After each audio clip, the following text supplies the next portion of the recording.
bag thing, that's not so good either. Secondly, in their latest rally, many of these white supremacists were chanting, "Jews will not replace us."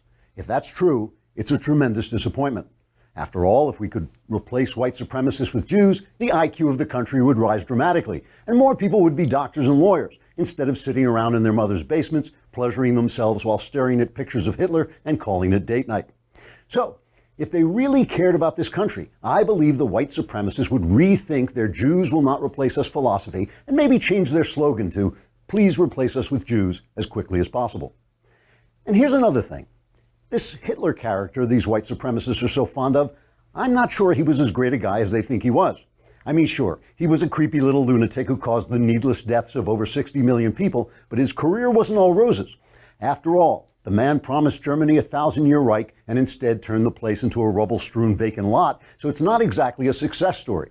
Maybe instead of waving those swastika flags of theirs, the white supremacists should wave flags that say, "Let's give a big ixnay to the whole Nazi business so we don't kill everyone and destroy the country like Hitler did." Hopefully they'll be smart enough to do that after we replace them with Jews. And now let's talk about blacks. I hear some people saying, okay, black men and women are among the most talented artists and athletes our country has produced. Blacks have been great thinkers like Thomas Sowell and world-renowned statesmen like Martin Luther King.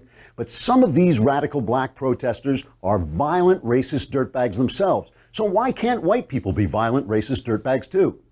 Well, I think the white supremacists have proved that white people can indeed be violent, racist dirtbags. So congratulations, white people. If I understand this philosophy right, white supremacists feel that white people are the best people ever. And in fact, I can think of many white people I admire very much.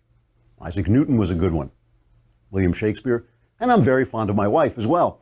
After all, Newton invented science and Shakespeare created great literature, and my wife is one of the nicest people you could meet. So that makes white people look pretty good. Unfortunately, when you add in a bunch of white people carrying swastikas and chanting hateful, racist garbage, it lowers the white person average until we're no better than anyone else.